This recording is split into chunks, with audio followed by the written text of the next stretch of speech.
Dans un organisme, les cellules vivent en harmonie. Parfois, l'une d'elles se dérègle et devient cancéreuse. Pour quelle raison ? Pour comprendre, plongeons-nous dans une cellule. Le cœur du réacteur est le noyau où est stocké dans les chromosomes l'ADN. Il contient tous les gènes qui sont autant de recettes pour fabriquer les protéines dont la cellule a besoin pour vivre et assurer son rôle dans l'organisme. Ces protéines sont fabriquées grâce à des copies temporaires de gènes, les ARN, c'est l'expression des gènes. Le cancer survient lorsque cette mécanique se grippe. À cause de facteurs externes, tabac, virus ou de modifications aléatoires, mutations, les gènes d'une cellule ainsi que leur expression sont modifiés. Elle se développe alors en dehors de tout contrôle, devient immortelle et forme une tumeur. Tous les organes ou presque peuvent être touchés. Parfois, une cellule se détache de la tumeur et va s'implanter plus loin pour donner naissance à des métastases. Les modifications moléculaires qui l'ont déclenchée, son histoire, rendent chaque cancer unique et caractéristique d'un patient. Face à cette hétérogénéité, et afin de prescrire un traitement adapté, les médecins doivent connaître la tumeur avec précision. C'est là qu'intervient le programme Carte d'identité des tumeurs, CIT, de la Ligue contre le cancer. L'objectif est de mieux décrire les tumeurs, prévoir l'évolution de la maladie et prédire la réponse au traitement. Dans les faits, c'est une course de relais. Tout par des patients chez qui les échantillons et données cliniques sont recueillis grâce à un réseau dense de spécialistes.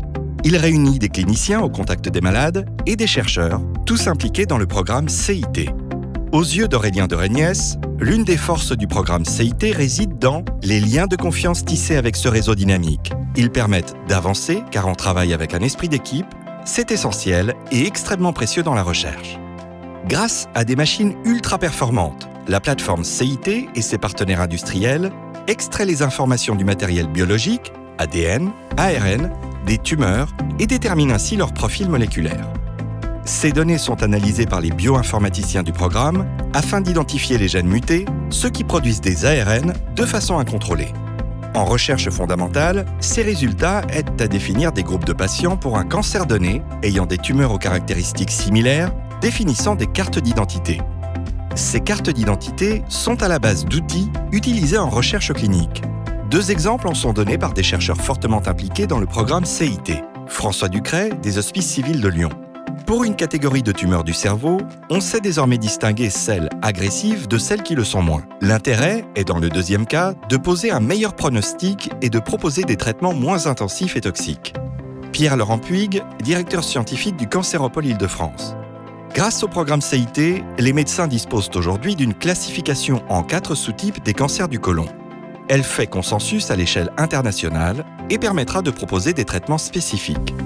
Ces exemples illustrent les beaux résultats dont peut se prévaloir le programme CIT depuis son lancement en 2000.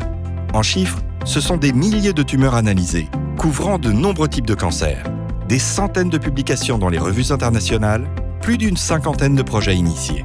Ces découvertes se traduisent ou se traduiront par la mise au point d'outils utilisés en routine dans les hôpitaux. Des milliers de patients en ont bénéficié et plus encore en bénéficieront. À mesure des progrès, la médecine en cancérologie se fera toujours plus précise.